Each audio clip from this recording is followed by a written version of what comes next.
Tai kur mes važiuojam? Pas keramiką Džiugą, taip. O kur jis gyvena, ar žinot?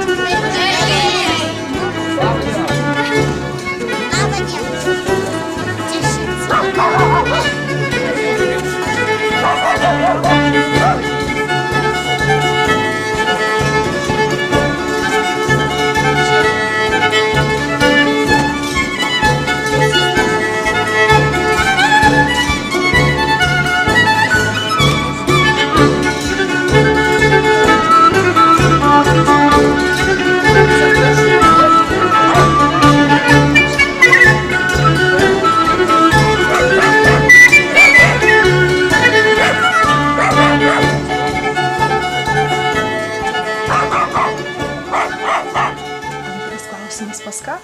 Klaus garsiai, aiškiai. Iš kur imate molį? Molį šiais laikais dabar mes jį perkame, taupydami savo laiką ir norėdami daugiau sukurti tą, ką mes norime, o ne užsiimti molio ruošimu, bet iš tikrųjų molį reikėtų patiems ruoštis, tai gan ilgai užtrunka, reikia teisingai paruošti molį, reikėtų net poros metų. Tas klausimas pas ką? Klaus garsiai, aiškiai. Iš kur imate molį? Molį šiais laikais dabar mes jį perkame, taupydami savo laiką ir norėdami daugiau sukurti tą, ką mes norime, o ne užsiimti molio ruošimu, bet iš tikrųjų molį reikėtų patiems ruoštis, tai gan ilgai užtrunka, reikia teisingai paruošti molį, reikėtų net poros metų, nuo metų iki 2 metų, žiūrim kokios kokybės norim. O dabar perkamas yra molis gatavas, yra visokiojo, yra labai daug rūšių. Daug molio rūšių. Daug yra, kaip minėjau, Lietuvoje, vien jau Lietuvoje yra, man žinoma, tikslių duomenų gal labai nėra, bet bent jau čia apylinkėse Merkinėse aš esu radęs savo akim matęs skirtingų spalvų ir skirtingų truputėlį savybių, yra apie 12 rūšių. Vien jau čionais. Tai čia tik tais, kas matyta yra, kažkur kažkas kasė, kažkokia duobė, ar panemunėj kažkur, ar pamerky, Ūlos pakrantėse, kur atodangos yra, matosi jisai. Čia va, mūsų sode yra molis labai geras, raudonas Merkinės molis iš to, kurio seniai podžiai žiesdavo. O Lietuvoje yra daug daugiau molio, yra Kušėnų molis, yra Jašiūnų, yra geltonesnis, yra Kauno rudasis, tai daug labai rūšių yra. Jos skiriasi savybėmis, temperatūra prie kokios išdega ir spalva automatiškai. Sekantis kas. Kodėl reikia rankomis sušildyti molį? Molis turi atmintį šiek tiek turbūt. Jeigu molį šlapę sulenkėt truputėlį, jis džiūdamas nori atsikėpti. Taip, kad šildydami jį, minkydami molį, mes jį padarom plastiškesnį. Kaip ir tešla prieš tampant ją, darant, kokį nors, žinot, iki 100 vatų toks yra ketinys, ir labai daug stipriai minko molį ir daužo tešlą. Tai ir molį tą patį su moliu daroma, kad jis būtų plastiškesnis, vientisesnis ir mums lengviau pasiduotų žiežiant puodynę, tai yra labai aktualu. Kuris? 6. Prašom, klauskit. 5. 6, kuris turi 6? Kuris vaikai? 6 numeriko turite. Ko gero aš turiu. Ar sunku molį išminkyti? Jeigu jisai pakankamai minkštas, tikrai ne. Bet, aš sakiau, tai užtrunka ir dabar jau yra, mes turim jį beveik gatavą, tai galima pasakyti, kad tai yra nebesunku, nes tai užtrunka labai trumpai. Nes matėm pas puodžius kai kurios tokie raumenys jau išauginti per ilgesnę veiklą. Jo, šiek tiek reikia jėgos, bet žiedžiant puodžiui svarbiausia raumenis tai yra pilvo presas. Netgi tai. Dirba ne rankų raumenis, o pilvo presas ir šiek tiek masės irgi padeda, jeigu žmogus toks stambesnis truputėlį turėtų, bet kaip yra. Prastai skulptoriai akmens skaldžiai būna labai stambūs žmonės. Keramikai būna tokie, jie truputį kuklesni. Ar galima sutaisyti kiaurą puodynę? Ne. Jeigu sudužusi, galima suklijuoti, turbūt šiais laikais klijų labai daug įvairių yra, bet Jinai gal bus jau tikrais, jau bus kilutė likus, bus ar kažkaip nepavyko ją gerai suklijuoti, tai bus tik sausiem produktam, kad neišbėgtų, jeigu vanduo įpylus bėga, leidžiasi. O užtaisyti skylutę kokią mažą ar ką nors įmanoma yra taip, kad nebeleistų, yra šiais laikais priemonė. Tikrai.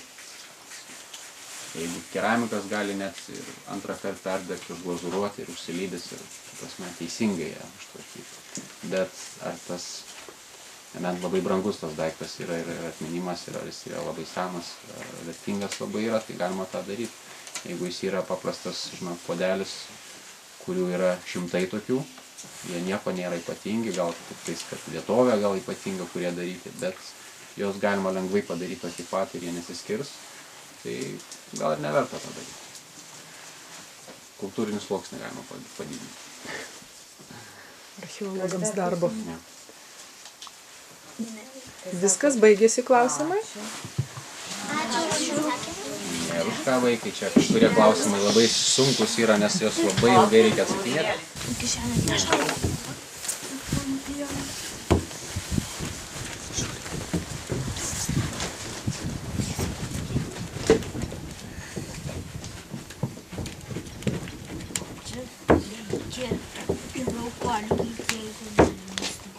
Truputėlį kietokas yra.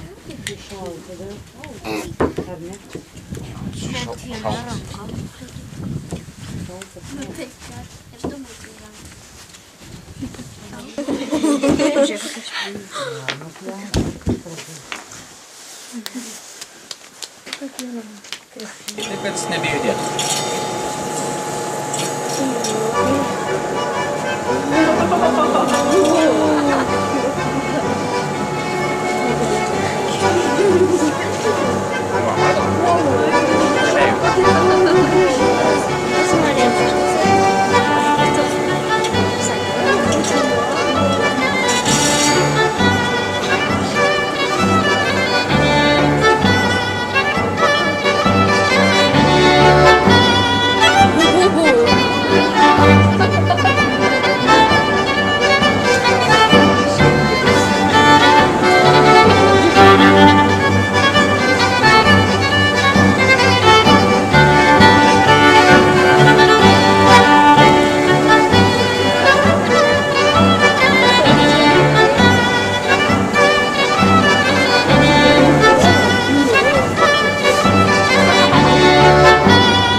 Čia yra vaikai labai neįprastas pečiukas savo rūšiai.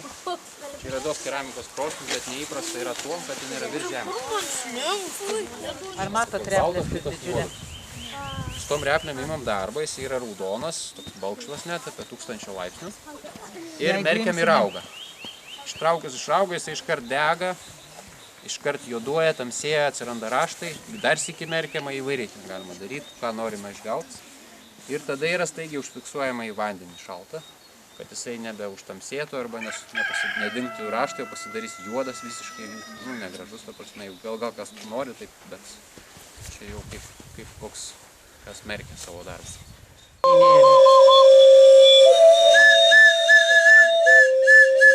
5 litai jau nusipirkti. Va 5 litai. Švilpia 5 litai. O šitas nešimta.